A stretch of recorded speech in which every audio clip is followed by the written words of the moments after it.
Today we're diving into even more characters and news about the upcoming Tiana's Bayou Adventure attraction, some controversial changes to Disney's Disability Access Service, and the last restaurant to reopen after the 2020 closures. It's finally open once again, and it's also a little controversial.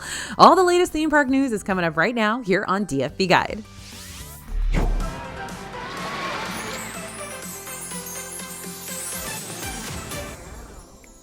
Hey everybody, it's AJ for Disney Food Blog. Are you ready for more frogs, more critters, some big shopping news, and some big sausage news? And more? Me too. Here we go. So we've got some more new characters for Tiana's Bayou Adventure announced. This ride in Magic Kingdom is opening this summer. It's going to open later this year in Disneyland. And we are very close to getting to ride this one. Disney keeps dropping more and more hints about what we can expect when we do. We were introduced to a band of Zydeco playing critters just a little while ago. And then we got to see the Rara musicians. Now these guys will be further down the bayou playing the traditional Haitian music. Now we have a first look at the Jazzy Frogs, who are going to be playing Afro-Cuban music down in the bayou. We got Felipe the Frog, Mayra the Frog, Mondo the Frog, and Isabel the Green Tree Frog. While we have met a lot of cool musicians for the new ride, Disney assured us that not all the new critters will be playing music. Gloria and Dolores the Frogs are best friends who love to observe folks as they float in logs down the bayou. And we're also warned to keep an eye out for Laurie the Armadillo. He's a quiet, mischievous fellow, and apparently he borrows things he's not supposed to. We're not sure what that means, but maybe it's a clue into what the ride story is all about. Anyway, with each new hint and detail, we get more excited to ride this one. So we've seen the closure of the shops around Tiana's Bayou Adventure, at the time it was Splash Mountain, since the COVID-19 pandemic closed all of Walt Disney World. Those shops have not reopened. Well, Disney didn't say much about what they would become. Now we finally got our answer.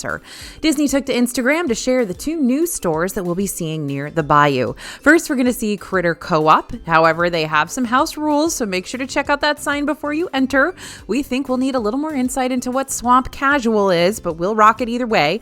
Next, we'll also be seeing Tiana's Bayou General. They didn't share much information about this store. The building does say groceries, housewares, and dry goods, so maybe that's a hint about what we're going to see in here.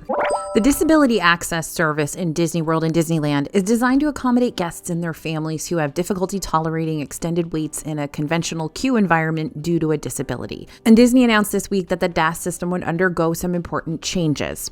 So the service allows you to schedule a return time that is comparable to the current queue wait for the given attraction. It does not provide immediate attraction access. For the most part, the changes that Disney is going to introduce seem to be overall positive and beneficial to the families using the system, but it's important that you understand the updated system and how to use it to meet your needs, as these will be put into place on May 20th at Disney World and June 18th at Disneyland. Inspire Health Alliance is going to partner with Disney to better serve those using DAS. Having healthcare experts behind the system can be a good thing, especially for those seeking to attain DAS for the first time. It can also help to better inform the cast members serving you. Previously, up to 6 people were allowed in line with a person utilizing the DAS system at any point in time. Now the party size for DAS will shift from 6 people to just the immediate family, or a limit of 4 people. For example, if you have a DAS pass and are visiting with 6 of your family members, all of them would be able to join a line with you. However, if you're visiting with 6 of your friends, only 4 of them would be able to join lines with you. The rules regarding pre-entitlements are also changing. Right now, DAS comes with 2 pre-entitlements. Once the new system is put in place, pre-entitlements and DAS will not be grouped together and will be used as separate options depending on guest needs. Pre-entitlements, by the way, is pre-booking certain rides. Now, for the most part, visitors who are eligible for DAS will not receive these entitlements anymore. With the new updates, we could see Disney begin to not automatically allow anyone in the DAS system to have those 2 line skipping options pre-booked, and might require a person in the system to meet further criteria. One of the more helpful updates is that the DAS enrollment will be extended from 60 days to 120 days. So once you're registered within the DAS system, you won't have to register again for another 120 days. This is especially helpful for locals or those who visit multiple times per month or every couple of months. Saves the hassle of reapplying for the service, which can be tedious. Keep watching our website at disneyfoodblog.com for any and all updates on the program. As of April 7th, we are ecstatic to report that pin trading is back across all of Walt Disney World. Yep, those visiting Disney World can once again swap pins with cast members who have lanyards and pouches full of pins across the whole resort. While pin trading may not be for everyone, it's a major part of the Walt Disney World experience for many, and we are jazzed to have it back.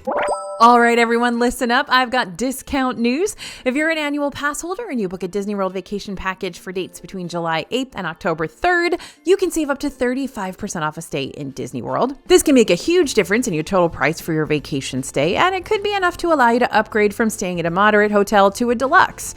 Or how about Florida residents? If you're a Florida resident and book a Disney World vacation package for travel dates between July 8th and October 3rd, you can save up to 30% off a stay at Disney World. Still a very good deal. And if neither of those apply to you, don't worry, because Disney's released another discount. Save up to 30% at Disney World hotels if you book a stay of 5 nights or more. You can also save up to 25% on shorter stays, and this deal is valid most nights from July 8th to October 3rd.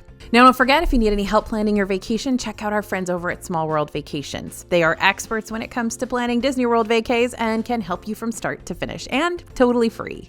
Disney World just offered a sneak peek into this summer's offerings for the VI Passholder days, which are set to start soon. From May 1st to June 26, 2024, Disney World annual pass holders will be treated to a few extra or increased perks just for being pass holders. We do enjoy this event, look forward to coming year after year. However, there was only a brief tease to a highly anticipated freebie offered to annual pass holders during this announcement, a new pass holder magnet. Disney World annual pass holders can access the pass holder buzz within the My Disney Experience app to find the video announcement that includes a brief mention of the new magnet. Last year's lounge was a special section inside the Land Pavilion, but Disney revealed that for 2024, it will be inside Restaurant Marrakesh. Now, this year's event will run from May 1st to June 26th, so if you don't already have your next trip booked, here's that excuse you've been looking for. But note that the lounge is only available through June 18th. 1900 Park Fair is finally open again over in Grand Floridian. This one is a little sentimental because it's the last restaurant to reopen after the 2020 pandemic. We visited 1900 Park Fair on its official reopening day of April 10th, 2024. And with the reopening, you can now grab breakfast and dinner here once again, but with some updates. During its closure, 1900 Park Fair got a refresh with new interior decor and new design features.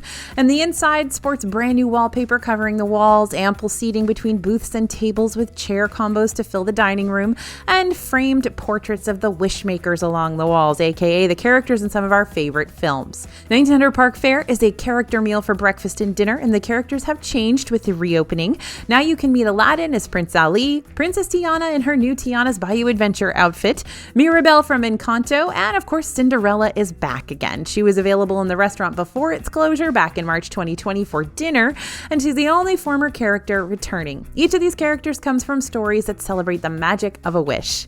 After the characters have cavalcaded around the dining room, it's time for a wish ceremony.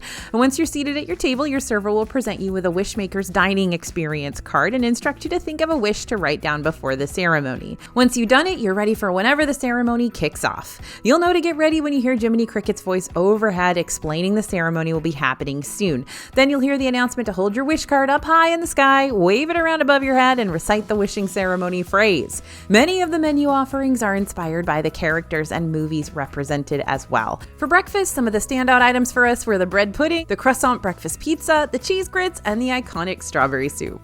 For dinner, there are options like seafood, Tiana's gumbo, roasted garlic sausage, couscous salad. For beverages, 1900 Park Fair offers a few specialty cocktails and zero-proof cocktails at an additional charge. Regular fountain beverages are included in the cost of your buffet meal, though. One of the best parts of the meal was the gummy bear dispenser, very cute, available at both breakfast and dinner, which we were big fans of. Overall, we found ourselves really enjoying the meal, the experience, and the characters, and we got a bit misty-eyed when the wish ceremony happened and we were able to officially make our wishes. We also recognized and appreciated the change of characters here from its former offerings, although I know that is a very controversial choice for Disney to do that because we had some really fun and very rare characters at the last 1900 Park Fair iteration, so I'm intrigued to see what you guys think. Now, for our full review of both breakfast and dinner, be sure to head to our website and also stay tuned to the channel next week for our video on how Disney World restaurants have changed, where I'm going to talk a little bit more about 1900 Park Fair. The Pecan Caramel Bar has returned to Caramel Kusha in Epcot. This is a buttery shortbread topped with a layer of Werther's original caramel and roasted salted pecans for $5.29. Now, we do talk about the caramel butter bar here a lot. It's a favorite, but I kind of like this one a little bit more because it's got a little bit of that saltiness from the pecans, and that saltiness is also in the shortbread. Now, this one is a perfect combo of sweet and salty, whereas the butter bar is pretty much straight sweet. Not gonna lie though, you want to grab some napkins if you pick this one up. up. It's a little messy to eat because it's very, very gooey. So if you're out there in the heat of the summer, it's going to start melting a little bit on you. But either of these is going to be a really, really good option if you are in Epcot. Honestly, just about everything from Caramel Kusha is going to be a good option. And I know there are so many snacks at Disney World, so how do you choose? Well, of course, you are in the right place. We here at DFB have got you covered. We've reviewed every single snack available at Disney World and probably multiple times. We've written a series of DFB guides about them, so you can check out our DFB Guide to Walt Disney World Dining plus Snacks bundle for all the details you need to plan your snacking and your spending on food in Disney World. You can even download them to your smartphone. It'll be like I'm right there with you in the parks. So be sure to use code YouTube for a discount. Well, I've got 2 new snacks in Epcot to tell you about, but they come with a word of warning. Let's head on over to the Italy Pavilion where we're visiting Gelato Tuscana, which is a gelato shop. It's basically a big kiosk outside, but it's permanent. It's not just there part-time. So the first snack we found is a cookie sandwich. Now, they used to sell these at the little tiny, gelato kiosk before Gelato Toscana even was thought of. This was years and years ago, 10 years ago. And I used to get the homemade cookie and vanilla gelato sandwiches there. Now they're $12. They did not cost that much back then, but it is fun to see this snack come back to Epcot, even though a lot of folks don't remember it was ever there before. Now, the wild thing is that this was nearly impossible to eat. The cookies are the same size as the bowl they come in, so it's hard to pick up, but who cares about that, right? But when you do manage to pick it up, it is very messy. The cookies are very hard. They're not crunchy, they're hard, which could be because the gelato was sort of freezing them. It was difficult to bite into, and there was no way to eat it with utensils. Overall, though it was tasty, it was just hard to eat. We also tried the Zeppoli sundae. This was $12.75. That's one of the big problems with this particular kiosk is how expensive it is, y'all. We don't go here very often because it is so pricey. Anyway, this is made with Zeppoli, think Italian donut holes, vanilla gelato, whipped cream, and chocolate sauce. Again, the gelato is creamy and smooth, great flavor, and that's probably why you're spending so much is because the gelato is higher quality. Now, the Zeppoli were soft with just a bit of chewiness. They almost melted in our mouths. The chocolate sauce adds a chocolate flavor, but it doesn't taste like real chocolate. It's got a very artificial flavor. Probably be better without the chocolate sauce. We'd also say it seems pricey for what you get. Obviously, everything here is pricey for what you get. Overall, we don't think these are 2 snacks we'd have again, but we'll happily order a scoop or 2 of that vanilla gelato. We are big fans of the lounge at Steakhouse 71 at Disney's Contemporary Resort, as you know. And we recently decided to have a sit down in the lounge because there are some brand new wings to try. The honey Chipotle barbecue wings for $14. These are nice and sticky with sweetness, but we gotta warn you, they are very spicy and it's kind of a secondary hit of spice, if you know what I'm talking about. It kind of hits you in the back of your throat. So you get kind of a Nashville hot honey situation with these, and the heat lingers after each bite. We loved these wings, but if you are not a fan of spicy, you probably won't appreciate that heat. So there's your warning. Also, the wings are served with celery and carrots, just in case you want to make sure you get your veggies. So if you're looking to add a little extra spice to your Disney World trip, head on over to Steakhouse 71 in the lounge for these new wings. Let's head on over to BB Wolf Sausage Co. at Disney Springs to try a new Tennessee barbecue dog for $12.79. This bad boy is an all-beef hot dog topped with smoked brisket, Nashville hot pickle slaw, barbecue sauce, and sweet cream sauce on a house-made bun. There was a lot, like too much going on with this thing. The brisket was tender and rich, but there wasn't enough of it for it to really impact the hot dog. The slaw was crunchy and had a good amount of real heat if you like spice, but keep in mind if you don't. The hot dog was massive and did not taste high quality. Between that and the brisket, there was almost too much meat. It's difficult to eat because the dog and toppings were bigger than the bun. The sweet cream sauce just did not work. It was like melted mayonnaise or ice cream. We really didn't even taste any barbecue sauce or flavor. We think even hot dog aficionados and barbecue fans might have a hard time with this one. There were just too many flavors and just too much going on in our opinion. But if you think it sounds appealing, head over to BB Wolf's while it's still around to try it out and let us know in the comments if you love it. Now, here's what you need to know if you're going to Disney World this week. For nearly 2 weeks straight, the Genie Plus price for Magic Kingdom in multiple parks was the highest we had seen it in 2024 at $39 per person per day. But now that spring break crowds are waning and the parks aren't as crowded, the prices have significantly dropped. Checking out the price of Genie Plus can be a great way to see how busy the parks are expected to be. Since Disney uses surge pricing for Genie Plus, the higher the price, the more they anticipate larger crowds for the day. One of Run Disney's popular annual events is going to take place at the Walt Disney World Resort from April 18th to the 21st. The Springtime Surprise Weekend is chock full of great moments for those participating, but like any Run Disney event, it can lead to some headaches for those simply visiting the resort while it's happening. The two potential issues regular guests might experience due to a Run Disney event are somewhat higher than normal crowds. Understandably, many runners choose to spend the day with family and friends at one of Disney World's parks following their event, and potential traffic issues due to closed roads. But don't worry, we've got solutions for you. You can mitigate heavier crowds by rope dropping the park of your choice and hitting your top attractions as early as possible, while most of the Run Disney event crowds are still either involved with the events or cooling down and changing clothes. Now, the traffic problem. In the case of Springtime Surprise Weekend, most of the events take place around Epcot, so we would advise anyone planning to head to the park or resort area for a stay or dining reservations from the 18th to the 21st to give themselves a decent amount of extra travel time to mitigate the closures or heavier than normal traffic. As far as the weather forecast, we're looking at partly sunny, partly cloudy skies for most of the week with high 90s and low 60s. Here comes the summer weather, so if you're going to Disney World this week, enjoy it and wear sunscreen.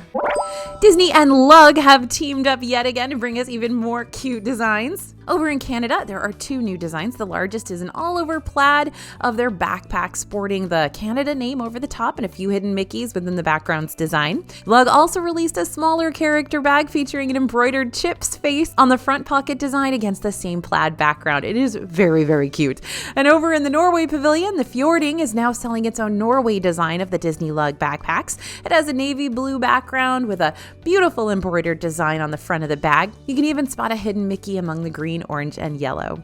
One important detail to note, though, is Disney World seems to be really keeping tabs on these lug bag purchases. While we've seen purchase limits in the past of 5 or 2, this new lug bag design is limited to 1.